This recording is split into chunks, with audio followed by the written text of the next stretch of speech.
I think we should be good. Let me just see.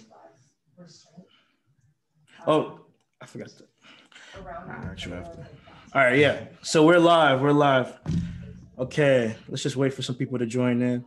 All right.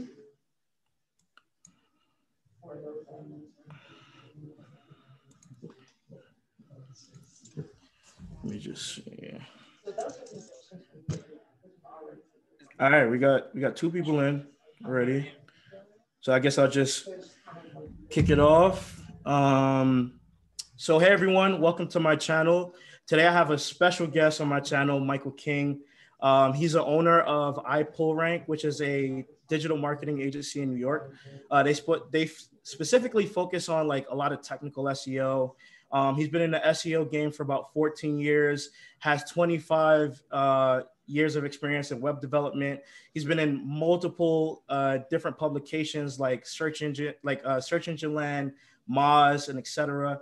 And you've also spoken at Inbound 2016, which is pretty cool, man. You got a crazy track record. I think I did Inbound twice actually. Okay. But yeah, that's dope, man.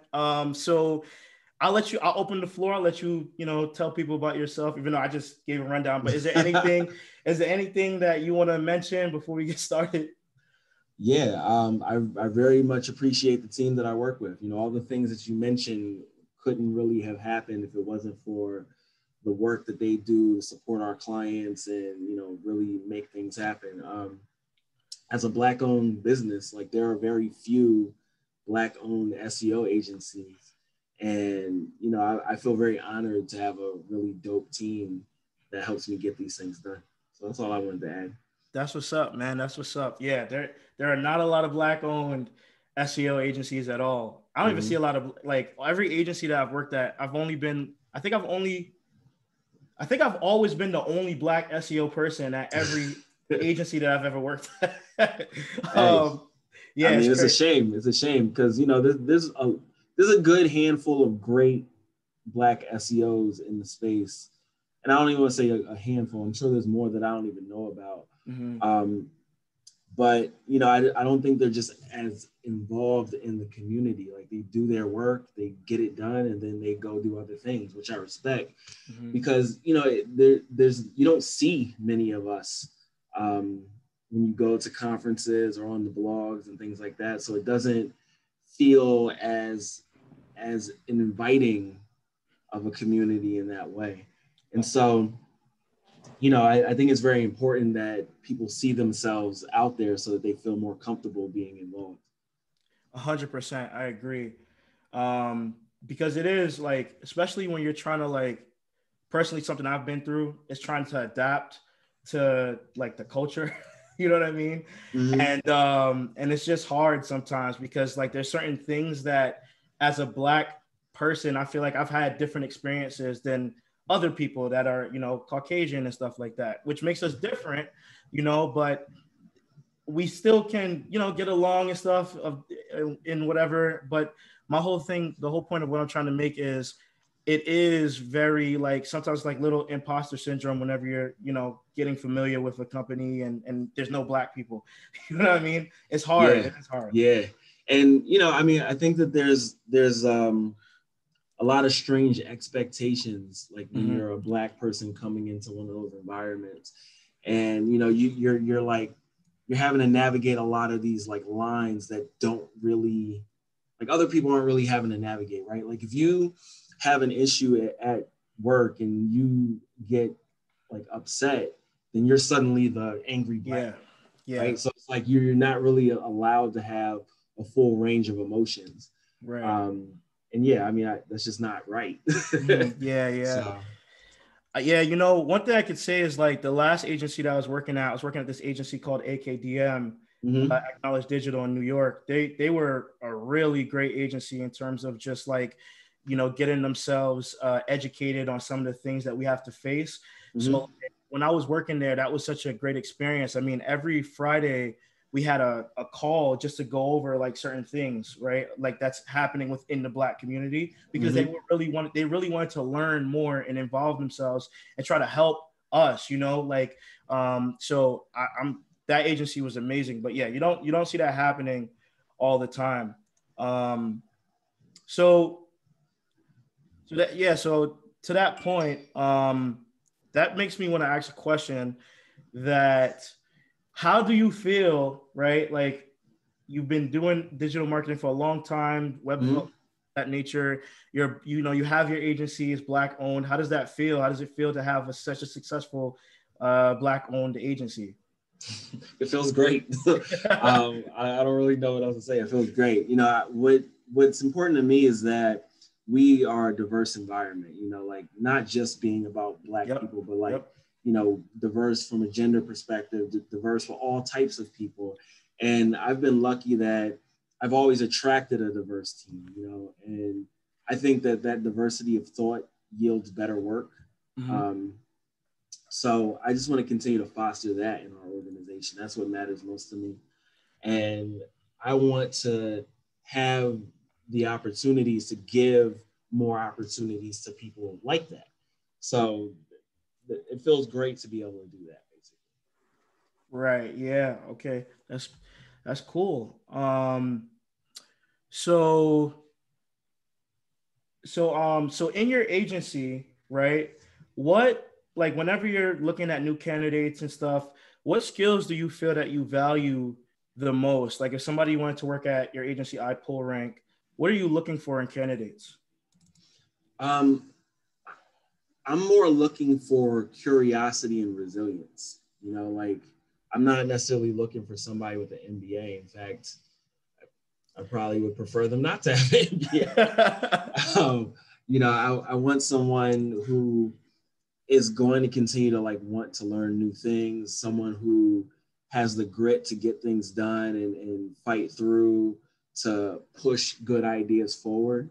There's a lot of people that come into organizations and they really just want to know, okay, what are the processes and how do I paint by numbers to continue to replicate what we've been doing? That's not necessarily what I want. I want people that take ownership of whatever it is that they do and always look for opportunities to improve it.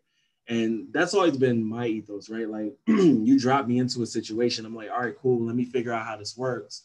And I'm like, all right, that's broken. I'm going to fix that thing and then keep going until, wherever I go, I leave the place better than how I found it. So it's really, I'm looking for people like that. One of the questions I always ask people in our interview is, tell me about a time you were tasked with something you didn't know how to do and then how you overcome it and what the result was. Because that gives me a sense of like, how do they think through processes like that? Like, how do they think through problems that don't have clear-cut solutions? And then how do they improve the things that they're working on? So if you're asking me about hard skills and what are things that I look at or look for on resumes, like I'm not looking to see what school you went to. I'm looking to see what you've done. Like, what have you accomplished? Did you build a website? Have you been an affiliate marketer? Have you been someone who's like, I want to learn how to code, so I took a certification course, or, things like that, things that are outside of just someone telling you like, hey, here's how you do keyword research and meta tags, and that's it. Right. Another key indicator of that type of stuff is, are you someone who's blogged, or do you have a podcast, or did you build an app or something like that? Like things that show that you take initiative and ownership over things that you do. That's what I care about. That's great. That's great because that's something. So when I first got into digital marketing myself, like 4 years ago, I was when I first started, I was in security and I was just taking courses and I was just trying to learn and get that experience. And I built my own websites. I did my own stuff.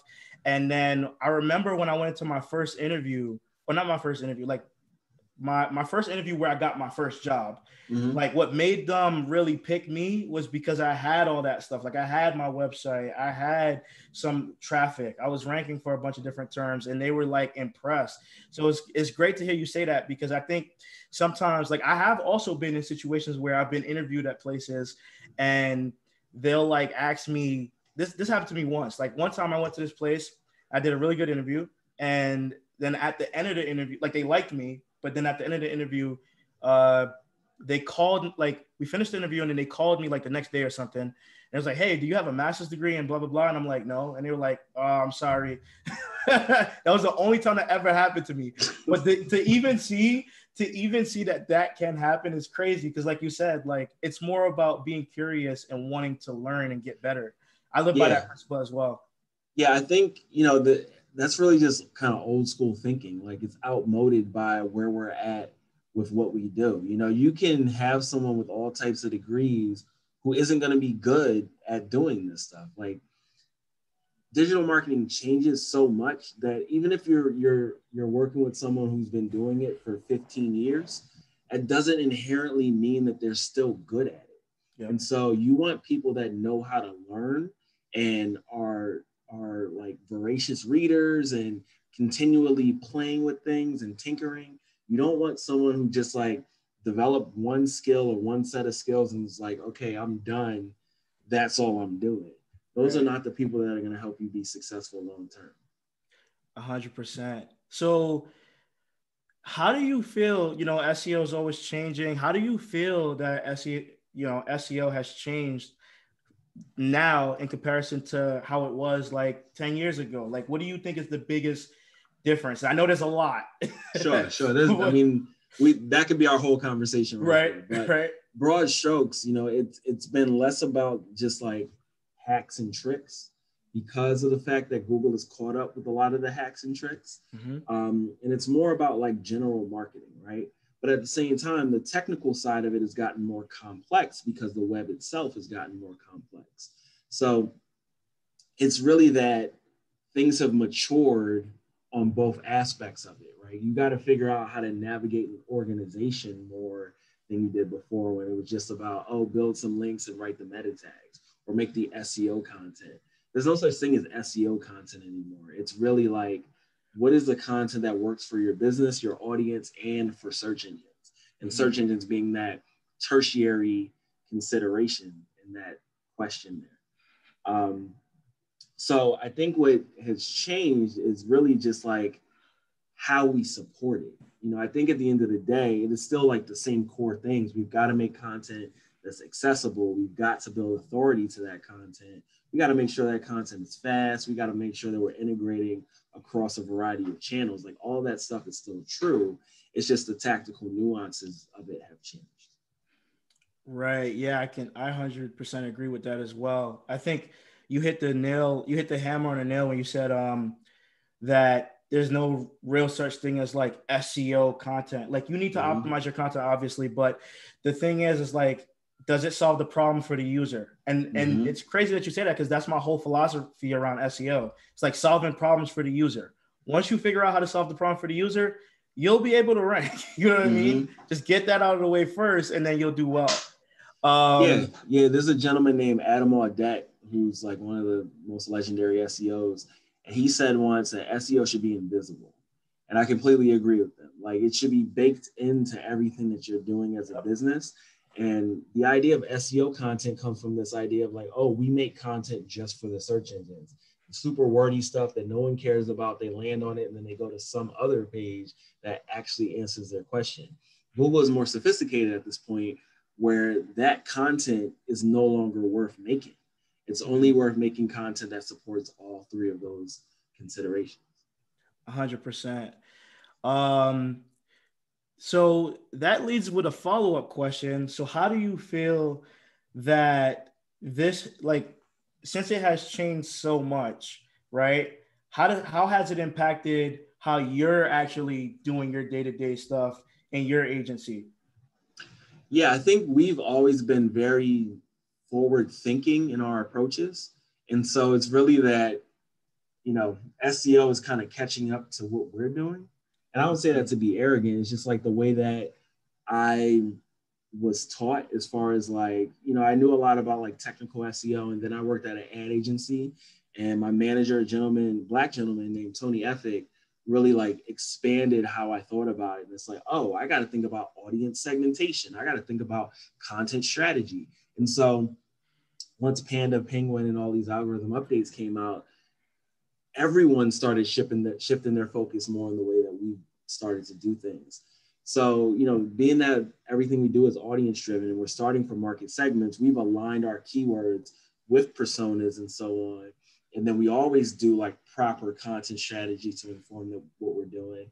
And then the later aspects that we brought into play is this concept that we call technical content optimization, which is really like the semantic optimization stuff that we do. So leveraging natural language processing and making sure that we understand the statistical expectations that search engines have, and then incorporating that into the content strategy.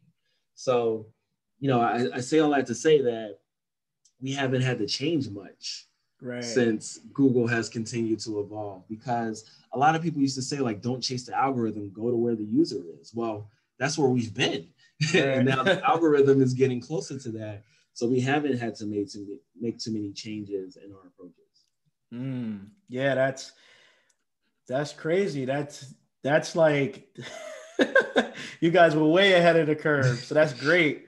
Yeah. I mean, think about it. Like 2011, we were talking about how Google could render JavaScript, and everybody's like, what are you talking about? Why does that matter? That's crazy.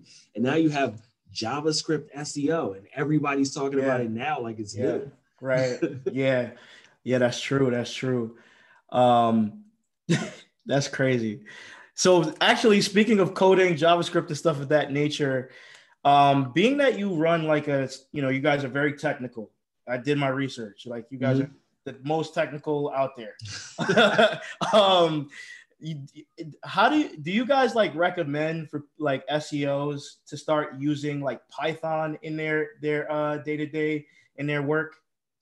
I don't think Python's a requirement. I think that people need to understand how programming is done and be able to partner with the developer to say like, hey, here's what I'm trying to accomplish. Yeah. So if you can write Python, I think that's dope. That's amazing. You are a self-serving person that you can get anything you want done. But realistically, not everybody has the time to learn how to code or learn how to code well. So I think it's fine to think of it more like from a product management perspective and being able to communicate the specification of what you're trying to accomplish, because that is the core of what you do as a technical SEO. Like if you're like, hey, we got to fix these raw canonical tags or these redirects or whatever, you got to be able to communicate why that matters and how it needs to be done. You don't necessarily have to do it, but you have to be able to communicate that. So I think that the explosion of more SEOs that are doing like data science and data mining and things like that is a very powerful place, especially because a lot of our SEO tools don't natively do things that they should do. Like think about how many times that you have to export all the data collected by a tool and then transform it into what you want it to be. Right. So that's an extremely powerful, it's an extremely powerful skill set to have so that you can shortcut a lot of those things, but I don't think it's a requirement at all. Okay. I 100% subscribe to that. Everybody, if you're watching, like, if you've been watching me for a long time, you guys know that I've always said what he just said. So that's great. That's great. So like I have this opinion on link building. I don't know if you share it. I think obviously getting backlinks is very important. You need to have backlinks in order to rank, right? But I think that spending a lot of time focusing on like going out of your way to reach out to different people and say, hey, can you give me a link, is a waste of time, in my opinion. I've seen that when you create like really good resources and you share your stuff on social media and you get it in front of people, that's when you start to get the best links because they're more like authentic and more real. And also like they are overall, like that's when I've seen the best improvements in my clients, like traffic and rankings in Google. What is your opinion on links? Like, do you think that you should be doing a lot of outreach, a lot of link building, or how do you go about that in your agency? So I have two thoughts on this. One, there was a point where I ran marketing for a link building agency, and we looked at how our marketing team was performing and generating links for us versus how many links the link building team built. Our link building team at one point was like 100 people. And throughout the course of 1 year, they had built 3,000 links for clients. My marketing team was 10 people, and all we focused on was creating content. We built 11,000 links with no outreach, just from the content in that same time period.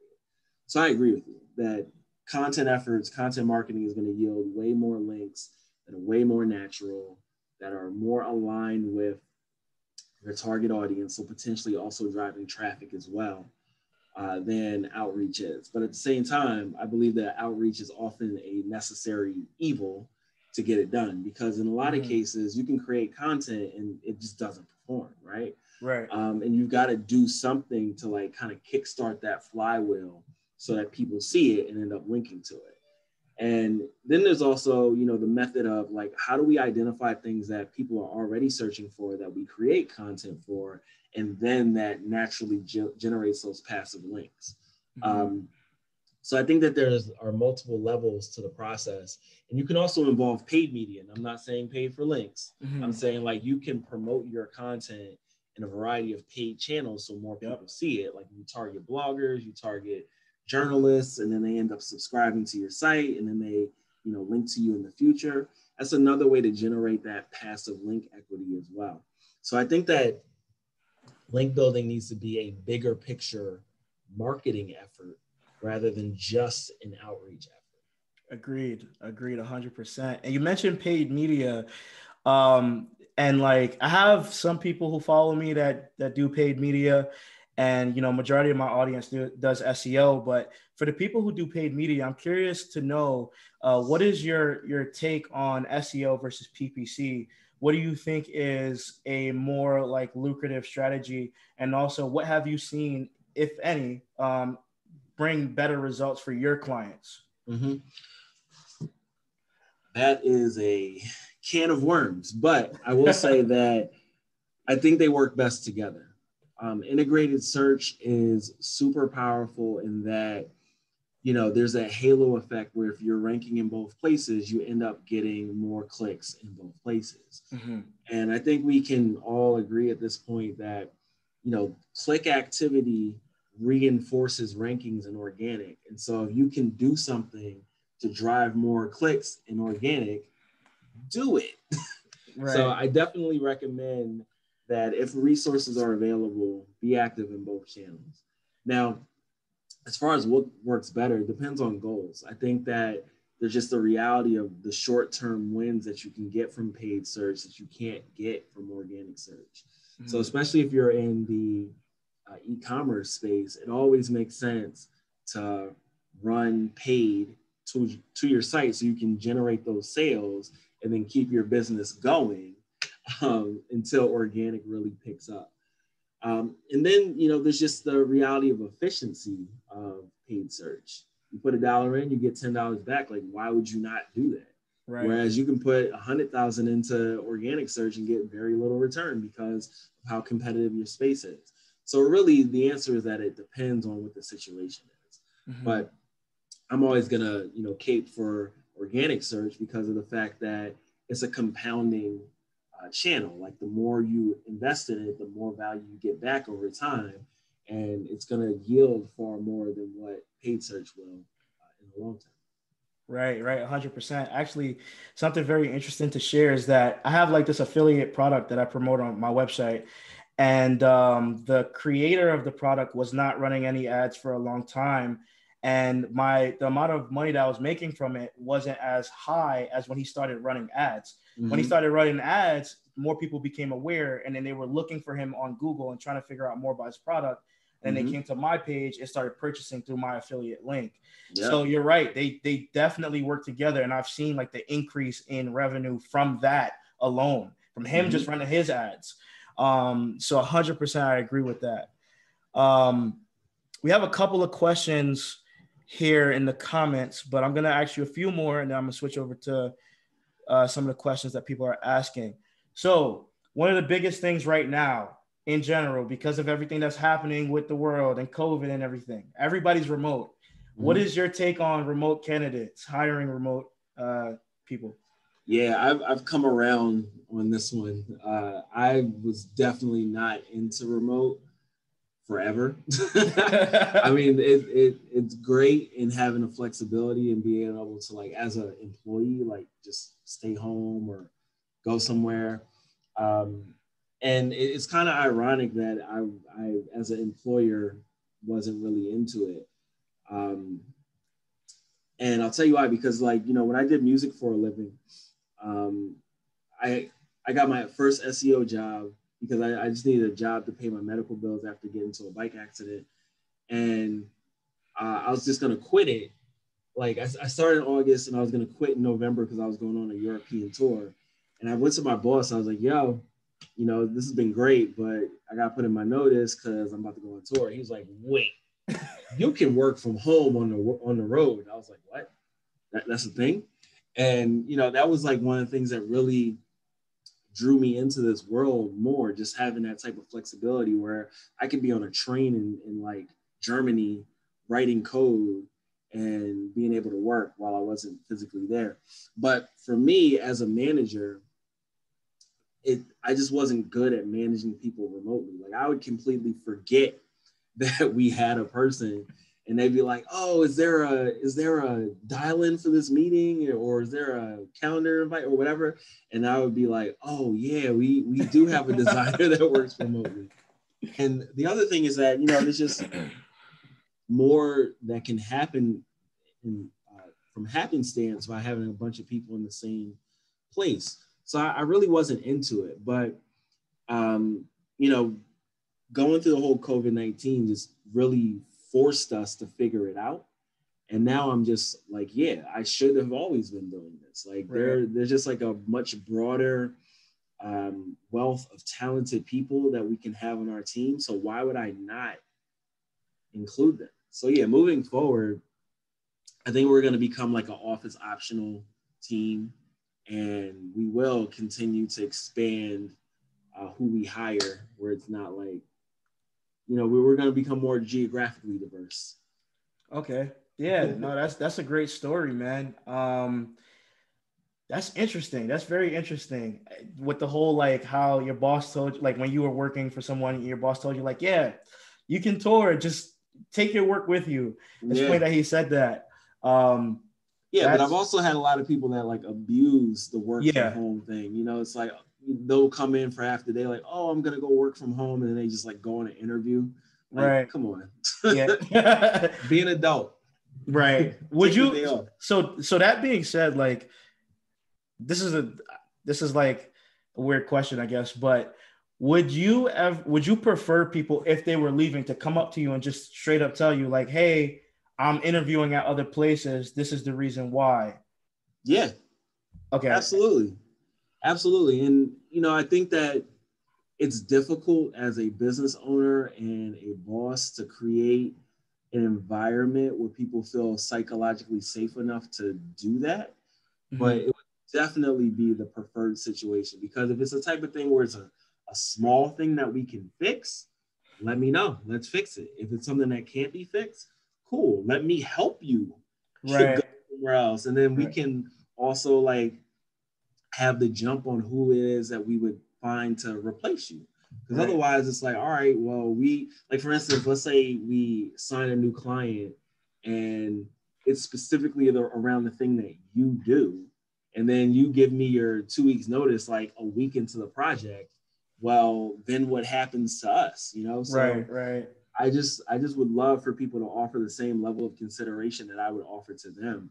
And, even in instances where I've had to let people go, we try to at least, unless it's like something completely egregious, we try to at least, like, put them on a performance improvement plan with the goal of getting them to be able to stay. But if not, they have at least, a month or a few months to know, like, hey, I need to start thinking about what my next move is. Mm-hmm. So yeah, I would just appreciate the same in return. Right. Yeah. I think a lot of people are, like, afraid to tell someone, like, hey, I'm leaving your company, because they don't know what's going to happen after.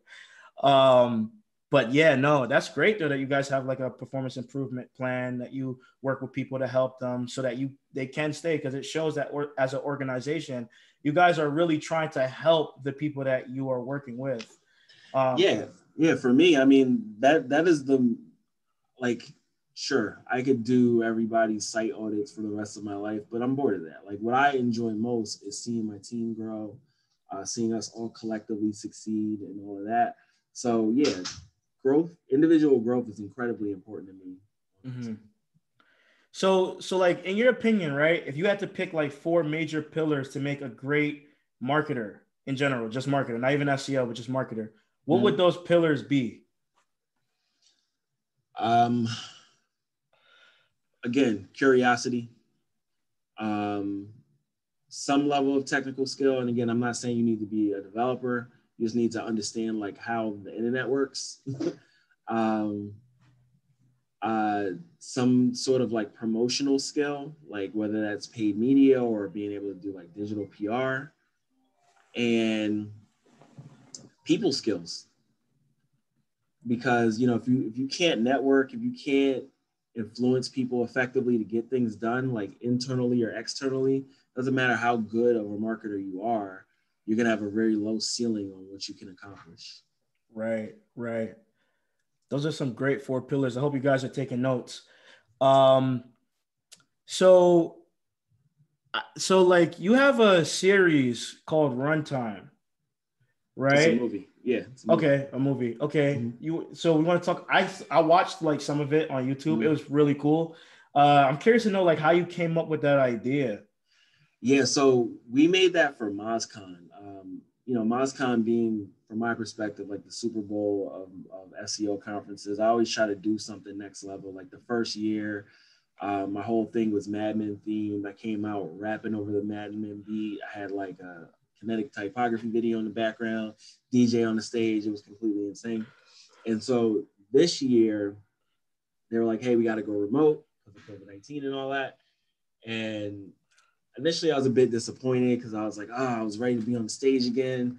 Then I was like, nah, this is a great opportunity to do something crazy. And so I was like, yeah, we're going to make a movie. And so originally the theme for MozCon was going to be like circus and carnival or whatever. And I was like, all right, it's perfect. We can do like, the 3-ring circus of technical SEO, and we'll have like a clown character and they'll be the villain and all this. And so the team and I brainstormed all that. I wrote the script. I did some voice acting in it. Our office manager, Nefakara, also did some voice acting in it. She plays 2 of the characters. She also sang the song that starts the movie off. Wow. And we did most of it in house. Like the editing was done mostly in house. The illustration was done all in house. We brought in a couple of animators just because the timeline was so short. But yeah, we pulled that together as just because I was like, yo, I want to do something different. I want to stand out. I want to use this as an opportunity to create an asset that really represents the creativity that we have as an organization. So we did it. Yeah, when I saw it, I was like, damn, this is a good idea. Why did I think of this? And I was talking to one of my friends when I said that. He was like, yeah, that's because you don't do Python. Well, yeah, I mean that was another thing about it, because like I wanted to have the opportunity to really show how some of this stuff is done, because we talk about it from a high level. We share slides with code on them and things like that, but I wanted to show, kind of like in this Mr. Robot way of like how this stuff is actually done. And the visual concept was actually really conducive to that. And so everything you see where there's like code being written, that's like actually me writing that code. Wow. And doing a screen recording of it. So yeah, it was definitely a team effort, and we're really proud of the work that we did there. Yeah, no, that was dope. Like it was entertaining. I shared it with so many people. No, for sure. Okay, I have a couple of questions from people watching. So Cynthia says, curious about Michael's approach to SEO. How is your agency different from others? Sure. Here comes the sales answer. No, just playing. So I think there's 3 things that make us different. One, that audience focus that I talked about. Like there are very few agencies that I'm aware of that are doing persona modeling as the first input before they're doing any keyword research or anything like that. And that's really a methodology that I pioneered. Then there's a technical content optimization thing that I was talking about, like really us digging into what ranks, what are some of the co-occurring keywords on those pages, what are the entities, what are the topics, and determining that from a natural language processing perspective so we understand the way that Google is seeing this content, and then incorporating those aspects into content that we optimize or create. There are more people doing stuff like that now. There's a lot of tools that support it. Yeah, like Surfer. I'm not familiar with that. Okay. But I know that Search Metrics has content experience, there's Phrase, SEMrush has the writing assistant tool. Like there's a variety of tools out there to support it. Mm-hmm. And then the last thing is that the way that we structure our engagements, most agencies base everything on like an hourly model. We don't do that at all. We're based on a deliverable model. And so we scale more efficiently than most agencies. And we put the focus more on results. So if you are doing, the hourly based model, it doesn't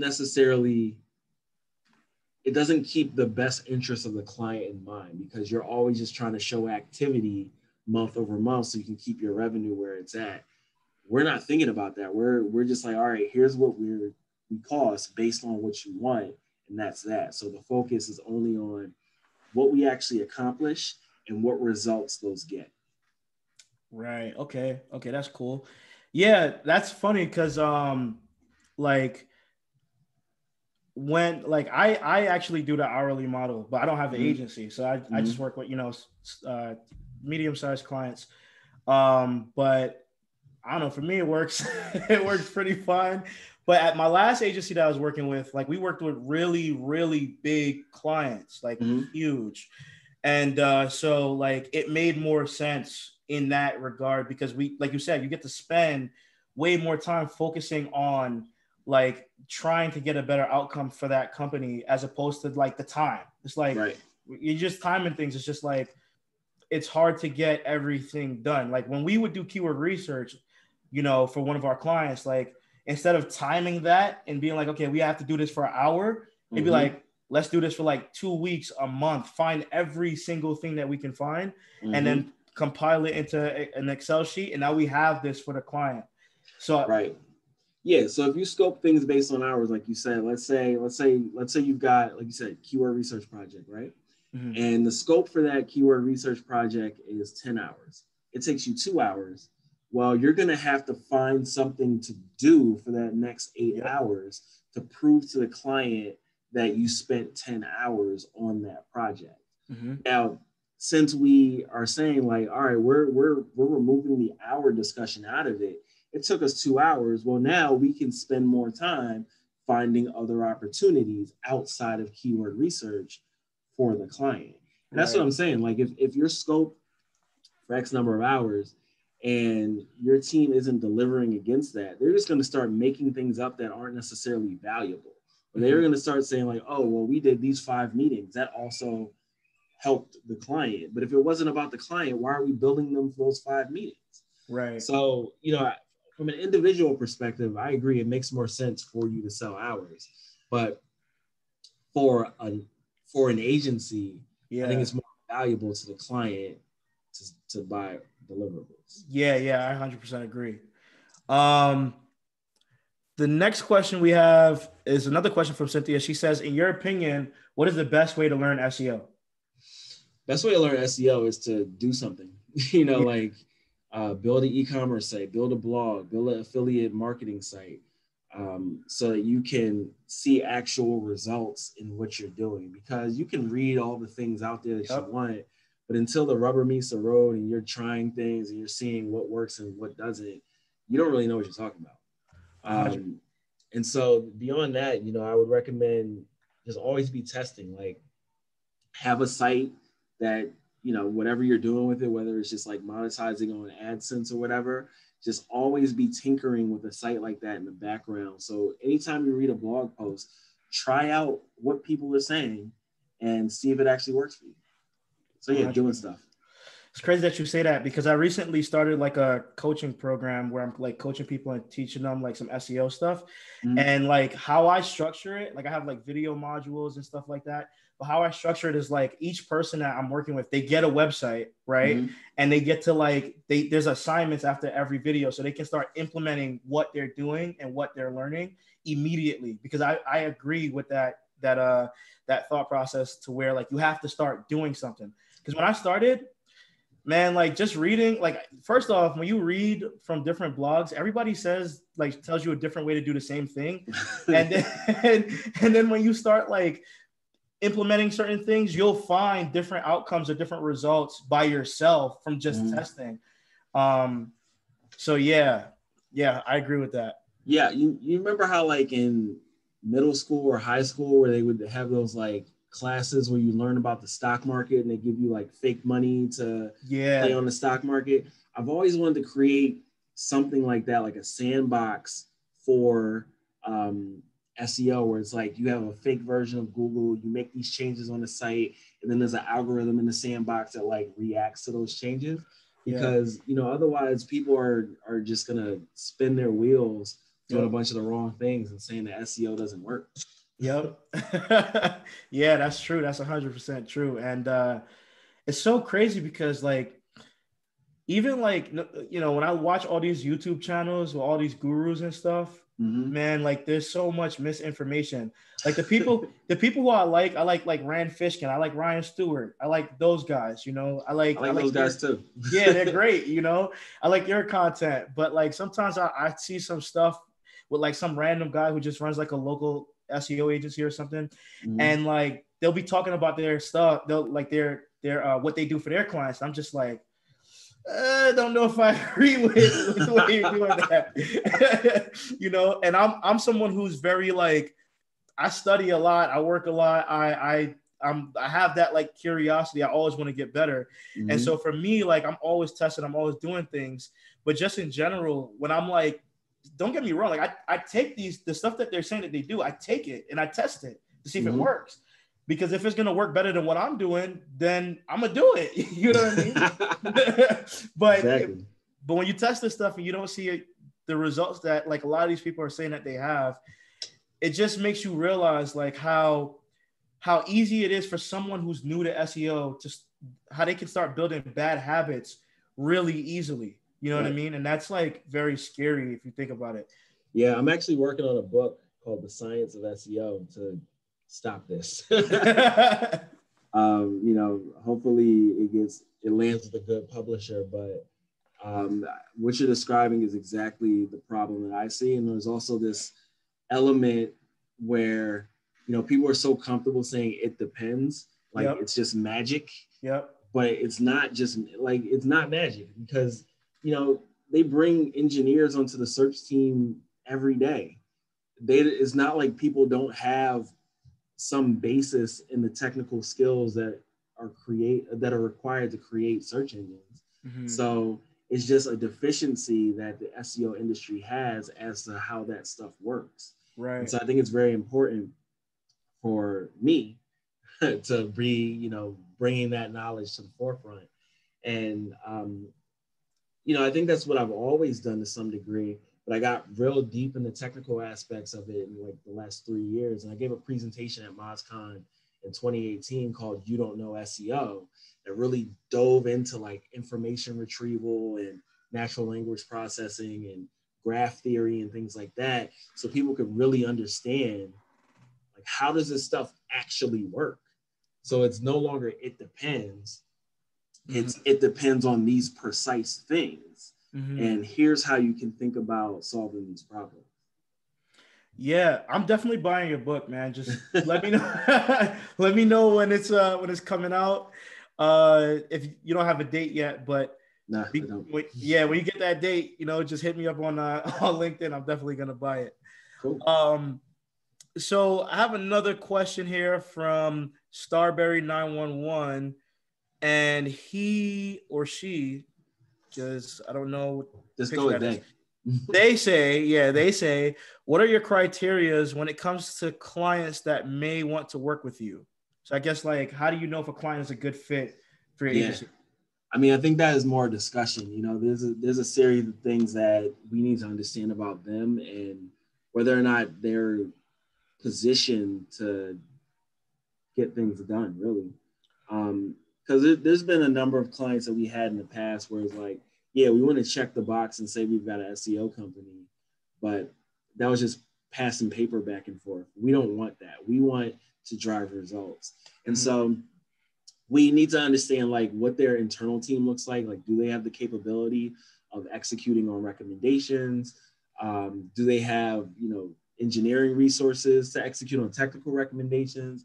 If not, do they have the scope to support us doing it? And it's not always the scope. It's also like, are they allowed to have third parties doing these things on their sites? So it's not just like money consideration. It's not just a consideration of, is this a space that we want to work in? It's more a consideration of, can we be effective here with this client?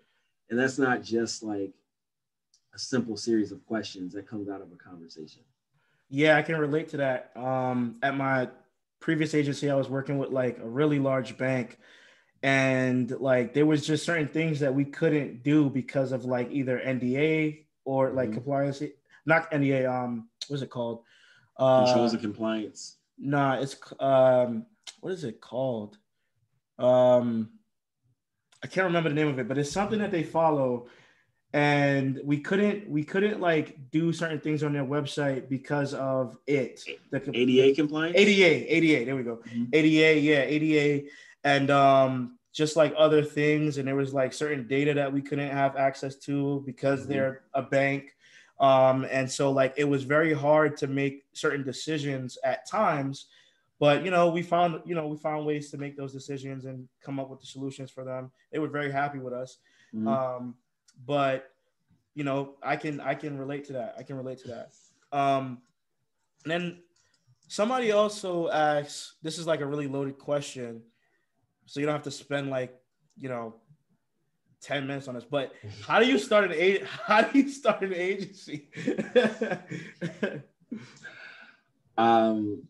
I mean, how do you start an agency? Well, so for me, I was lucky that I had been effective at becoming a thought leader. And so by the time I started an agency, people were kind of like, well, it's about time. I've been willing to work with you. I just didn't want to work with the agencies that you worked at before. Right. So really what it comes down to is like getting involved in thought leadership is the superpower in building an agency. And the thing is, it's not a hard business to start. It's a hard business to keep open. Right. And what I mean by that is, I just put $5,000 in a bank account, started an LLC and said, hey, I'm open for business. And then clients came to me, right? Like we didn't have any sort of like outbound sales process until about a year ago. So for 5 years, we had inbound clients like only. And so, again, it's that thought leadership and doing that marketing for yourself. Like anytime I blog for, a bigger site, people reach out like, hey, I want the thing that you blogged about. Or anytime I speak, people are like, oh, I saw your slides. I want to work with you guys on the things that you're talking about. So, that's how I got business. But the thing that you really need to keep in mind is how are you going to develop your processes and get people on board with doing them? So I'm not an inherently process-oriented person. I'm always the person like, all right, what's the problem? Cool, let me figure it out. And I may have like the same output on two different things, but I may have done it completely different each time because I'm just like, what are the best ways to approach this? Right. And that's not really conducive to building a team. Right. So I would say that if you're starting an agency, like start writing your processes from the first day, because as you bring more people on, it's just going to make it more difficult to succeed the more people that you have that aren't thinking of things the way that you're thinking of them. 100%. Yeah, I can agree with that. Cause like even me, the way that I got clients just as like a freelancer, just consulting, was from, it's crazy. It's like from being at jobs, doing good work, leaving those jobs. And then now like these people that I worked with go to another company and they're like, we need an SEO person. Let's call Dre Sean. And then people just called me. And literally that's how I get all my clients. I don't really, I've been incorporating some new stuff recently, but for the most part, everybody that I've ever worked with, I've never like gone out of my way to make a call and say, hey, work with me. You know, there was one time where I did get a client from Upwork, but but aside from that, most of the clients that I've ever gotten have reached out to me. So I can definitely say that you're 100% right. Okay, cool. I'm gonna take this last question and then we'll wrap it up. So Starberry says, and he confirmed that he's a he. He confirmed that he's a he. What's the story of getting your first client, and what did you learn? What you learned most from it? What did you learn from it? So when I started iPullRank, it was after working in a number of agencies, and in the last agency I worked at, I was just like, yeah, I need to work for myself. And I know the and I was like, I've got enough money in the bank where if I don't close a single deal for 6 months, I can pay my rent. So I think I'll be all right.